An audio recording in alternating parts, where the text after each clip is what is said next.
Welcome to this Saturday Travel and History Tip, and this will be the final Saturday Travel and History Tip from Alabama. While in Alabama, we visited the Horseshoe Bend National Military Park. We taught about the Selma to Montgomery Civil Rights Trail. Then we went to Tuskegee University and talked about Booker T. Washington and George Washington Carver. Then we drove over to the Tuskegee Airmen National Historic Site. And last week we visited the city of Montgomery, highlighting the Capitol and the sites surrounding the Capitol. Montgomery, Alabama is Capitol Cool, a New York Times top 2018 destination, and I do want to recommend that people do visit Montgomery, Alabama. They have these signs placed all around the downtown area directing you to certain attractions. And two of them that we went to here on this sign was the Hank Williams Museum and the Rosa Parks Library and Museum. And we will start off with Rosa Parks. The Rosa Parks Museum chronicles the story of this department store seamstress whose refusal to give up her seat on a Montgomery bus instigated the civil rights movement on December 1st, 1955. And I write about Rosa Parks in my book, The Unclassic Road Trip Eastern Edition. At 6 p.m. on December 1st, 1955, a 42-year-old black seamstress named Rosa Parks caused a stir when she refused to relinquish her seat on a Montgomery City bus to a white person. Bus companies enforced allocated separate seating policies based upon Jim Crow laws. Enforced between 1876 and 1965, these laws promoted separate but equal facilities. Rosa was arrested in violation of the segregation law of the Montgomery City Code, and in doing so, the civil rights movement was launched. Although she was not the first person to refuse to give up her seat on a bus, civil rights organizers backed Parks, believing she was a strong individual who could handle the situation well and the publicity that would follow. Due to the event, she lost her job at the Montgomery Fair department store. On December 21, 1956, the day the system was legally integrated, Rosa rode on a Montgomery City bus. She is known as the mother of the modern-day civil rights movement. This title was engraved on her Congressional Gold Medal. President Clinton honored her with the Presidential Medal of Freedom. Rosa Parks was born in Tuskegee, Alabama in 1913 and died at the age of 92 of natural causes in Detroit, Michigan. Besides grand memorials for her in Detroit and Montgomery, her coffin was flown to Washington, D.C., placed aboard a bus similar to the one on which she kept her seat many years prior, and taken to lay in state at the U.S. Capitol Rotunda. She was the first woman ever to receive this high honor. At the Henry Ford Museum in Dearborn, Michigan, we entered the Cleveland Avenue bus. Rosa boarded, and I had the privilege of sitting in her seat in the authentically refurbished bus. And I have to tell you, this was an emotional moment. As we walked around the streets of Montgomery, we found this beautiful sculpture of Rosa, and we went by the Montgomery Fair building where she once worked. It's now become sort of a pass-through park. It's very neat what they've done, and they've placed different signs. And there is one of the state of Alabama signs talking about Rosa Louise McCullough Parks, a lady of courage. And here's another sign talking about the bus stop. At the stop on the side on December 1, 1955, Mrs. Rosa Parks boarded the bus, which would transport her name into history. And another sign, the city of Montgomery versus Rosa Parks. And it talks about the trial, and she did lose the trial. Along with her attorney, she was accompanied by Reverend Martin Luther King Jr. and others. And this quote is on the side of the museum. History, despite its wrenching pain, cannot be unlived, but if faced with courage, need not to be lived again. Here we are at Montgomery Fair where Rosa Parks worked, and now we're going to walk in her footsteps to that famous corner where she got on the bus. Here we go. It's not very many steps. It's just down to Court Square.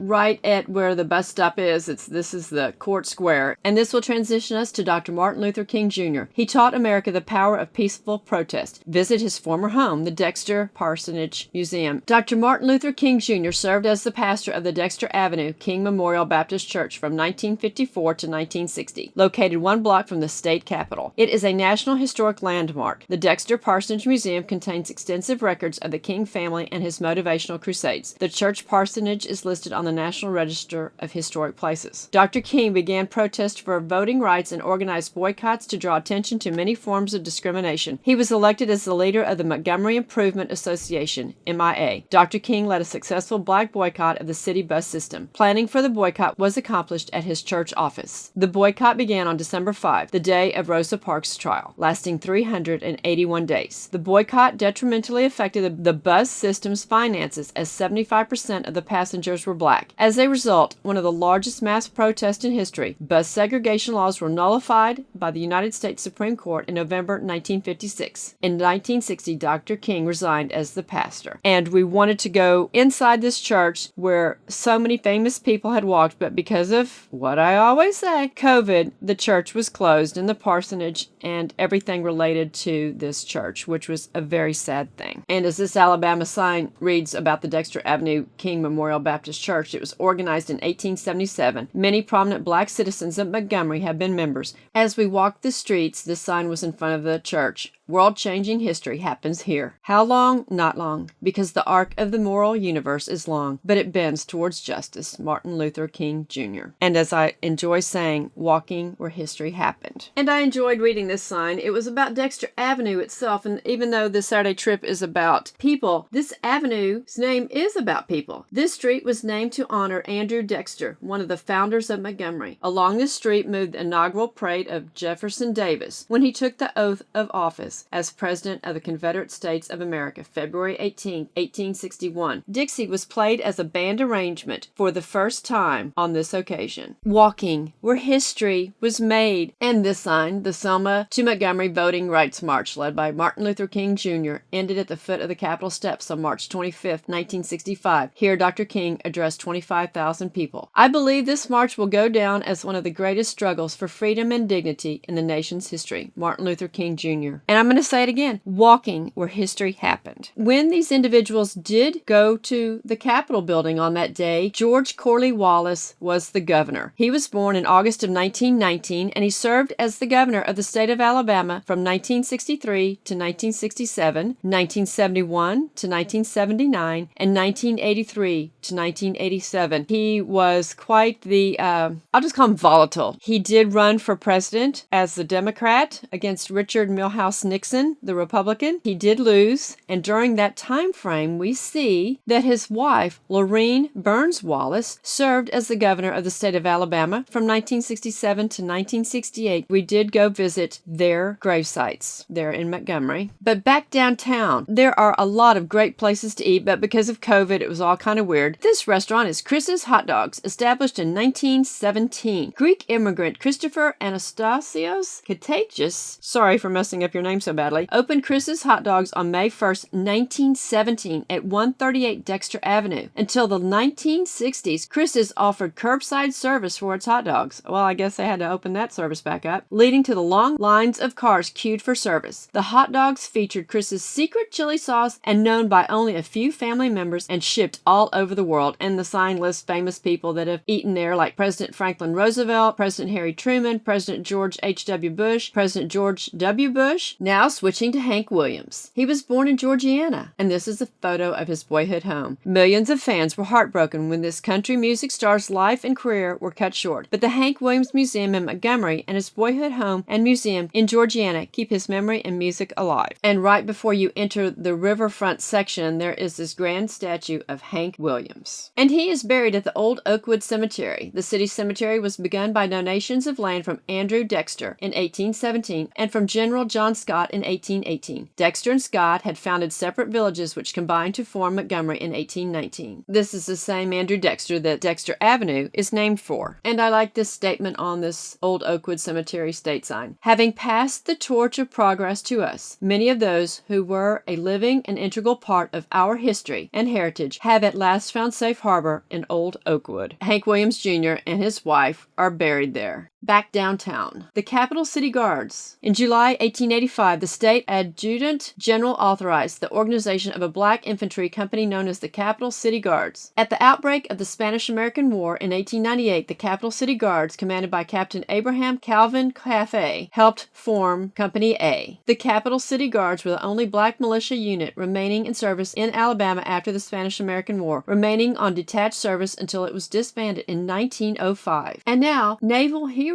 of War of 1812. The 6 streets which cross Dexter Avenue between Court Square and the state capitol are named for Oliver Hazard Perry, James Lawrence, Thomas McDonough, Isaac Hull, Stephen Decatur, and William Bainbridge, all naval officers of the War of 1812. Reading on the other side of the sign, it says Hull commanded the American frigate Constitution when she engaged and defeated the British frigate Gary and won for the Constitution the name Old Ironsides because she came out of action with so little injury. Decatur commanded the United States when, on October 25, 1812, she engaged and captured the British frigate Macedonian. Bainbridge commanded the frigate Constitution when she took to sea on the second of her War of 1812 cruises and destroyed the British frigate Java in battle on December 29, 1812. We have had the honor of seeing the frigate Constitution in Boston, Massachusetts. It is a beautiful ship, and you are able to tour Old Ironsides. History happened here.